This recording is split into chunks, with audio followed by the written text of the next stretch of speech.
अच्छा जी, MCM 301 lecture number 2 level of communication. आज की स्टडी में हम स्टडी करने वाले हैं और ये MCM शॉर्ट लेक्चर की सीरीज का लेक्चर नंबर 2 है, जिसको हम स्टडी करने वाले level of communications.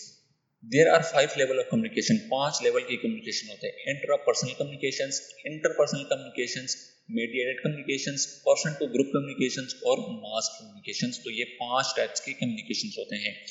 Interpersonal communications. अब इंटरपर्सनल कम्युनिकेशंस क्या होता है जी? जब तुम अपने आप से बात करते हो या अपने दिमाग में सोचते हो, ठीक है, इसको हम इंटरपर्सनल कम्युनिकेशंस कहते हैं। यहाँ सेंडर और रिसीवर तुम खुद ही होते हो, ठीक है। इंटरपर्सनल कम्युनिकेशन के अंदर तुम सेंडर और रिसीवर जो है ना वो खुद ही होते हो।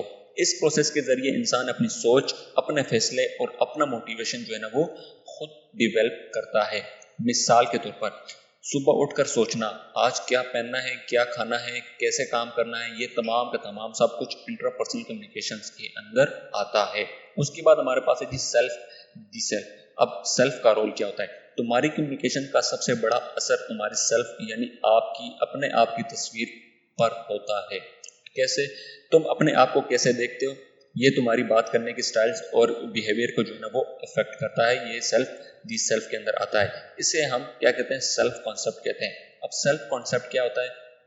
सेल्फ कॉन्सेप्ट का मतलब है कि तुम्हारी अपने आप की टोटल इमेज यानी फिजिकल सेल्फ, आपका जिस्म, साइकोलॉजिकल सेल्फ, ज़हनी सोच, सोशल सेल्फ, लोगों के साथ रिश्ता, स्पिरिचुअल सेल्फ यानी रूहानी पहलू, और इंटेलेक्चुअल सेल्फ यानी दिमागी सलाहियत हो गया। और सेल्फ कॉन्सेप्ट को 2 चीज़ों से बनता है, ठीक है जी। ये तमाम चीज़ें आपकी सेल्फ कॉन्सेप्ट के अंदर आती हैं। अब सेल्फ कॉन्सेप्ट जो है ना वो 2 चीज़ों से बनता है, सेल्फ इमेज से और सेल्फ स्टीम से। सेल्फ इमेज क्या चीज़ है? ये तुम्हारी तस्वीर है कि तुम अपने आप को कैसे देखते हो, ठीक है। यानी तुम्हारे रोल्स हो गए, जैसे स्टूडेंट्स, दोस्त, भाई, बेटा, एम्प्लॉय, ये क्या है? सेल्फ इमेज है। ये रोल 2 टाइप्स के होते हैं इसके अंदर। कौन कौन से? एक होता है अचीव्ड रोल्स, एक होता है एस्क्राइब्ड रोल। अचीव्ड रोल कौन से होते हैं? जो तुम अर्न करते हो, यानी जैसे प्रोफेसर है, ऑनर स्टूडेंट्स, ये जो तुम अर्न करते हो इसको हम क्या कहते हैं? अचीव्ड रोल्स कहते हैं, ठीक है। एस्क्राइब्ड रोल कौन से होते हैं? जो तुम पहले से हो, ठीक है, जैसे बेटा, भाई, तो ये अब क्या है आपके पास? स्क्राइब्ड रोल होते हैं, ठीक है। मिसाल के तौर पर अगर तुम स्टूडेंट हो, बेटा हो और दोस्त हो, तो तुम हर रोल में अलग तरीके से कम्युनिकेट करते हो। दोस्त के साथ मजाक, टीचर के साथ रिस्पेक्टफुल, घर फैमिली के साथ कैजुअल। तो ये क्या है आपका? ये एक अचीव रोल और स्क्राइब्ड रोल की एग्जाम्पल है। उसके बाद सेकंड जो हमारे पास आती है वो ये है जी कि सेल्फ स्टीम। सेल्फ स्टीम में क्या होता है? ये है कि तुम अपने रोल्स में अपने आप को कैसे रेट करते हो, ठीक है, सेल्फ स्टीम में, ठीक है। यानी एक दोस्त के तौर पर तुम अपने आप को कितना अच्छा समझते हो, या एक स्टूडेंट के तौर पर तुम्हारा कॉन्फिडेंट कैसा है, तो ये क्या है? सेल्फ स्टीम है। मिसाल के तौर पर अगर तुम अपने आप को अच्छा स्टूडेंट समझते हो और टीचर भी तुम्हारी तारीफ करती है, तुम्हारी सेल्फ स्टीम हाई होगी, ठीक है। अगर लोग क्रिटिसाइज करते हैं और तुम खुद भी अपने आप से खुश ना हो, तो ये क्या है? सेल्फ स्टीम इससे लो हो जाएगी। तो ये इसकी क्या है? सेल्फ स्टीम है। उसके बाद interpersonal communications processes depend upon क्या है?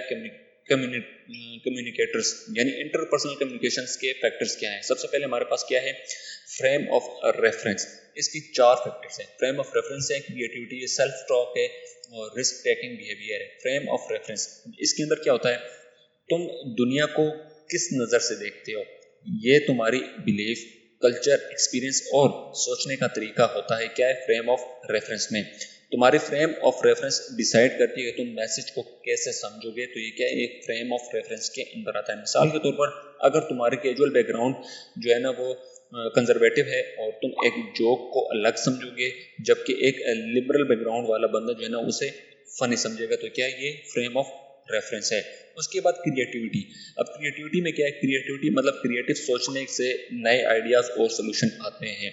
मतलब अगर तुम हर चीज को ट्रेडिशनल वे में सोचो तो तुम्हारा कम्युनिकेशन जो है ना वो रिस्ट्रिक्टेड होगा इससे, ठीक है, यानी क्रिएटिविटी होगा। मिसाल के तौर पर प्रॉब्लम सॉल्विंग में एक बंदा जो है ना वो सिर्फ नॉर्मल तरीके से सोचता है और एक क्रिएटिव बंदा नया सोल्यूशन ढूंढ लेता है उससे, ठीक है, क्रिएटिविटी से जाहिर होती है। उसके बाद सेल्फ टॉक। इसके अंदर क्या होता है? यानी इमेजिड कम्युनिकेशंस।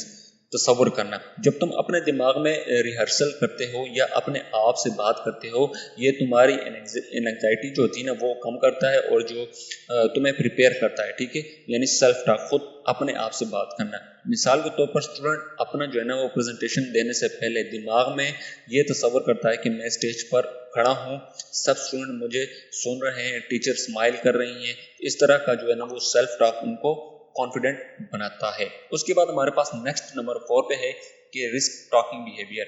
اس میں کیا ہوتا ہے, جب تم کمیونیکیٹ کرتے ہو تو ہمیشہ ایک رسک ہوتا ہے کہ لوگ تمہیں ریجیکٹ کر دیں یا پھر ڈس ایگری کر دیں. ٹھیک ہے, ایک رسک ہوتا ہے آپ کے اندر. ٹھیک ہے جی. اس کے بعد لیکن گروتھ اور امپرومنٹ جو ہے نا وہ اس کے لیے رسک لینا ضروری ہوتا ہے.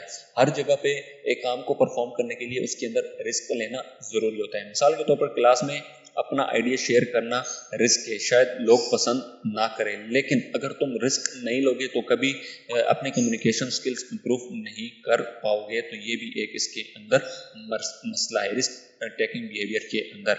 اس کے بعد نیکسٹ لاسٹ ٹاپک جو ہمارے پاس آتا ہے وہ یہ ہے کہ انٹرپرسنل کمیونیکیشن تمہارے اپنے آپ سے بات کرنے اور اپنے آپ کو سمجھنے کا پروسیس ہے. ٹھیک ہے, اور اس کے بعد یہ تمہارے سیلف امیج اور سیلف اسٹیم بناتا ہے. تو یہ آپ کا لیکچر نمبر 2 جو ہے نا یہ آپ کا اینڈ ہو چکا ہے. نیکسٹ میں ہم لیکچر نمبر 3 اور 4 کو اسٹڈی کرنے والے ہیں.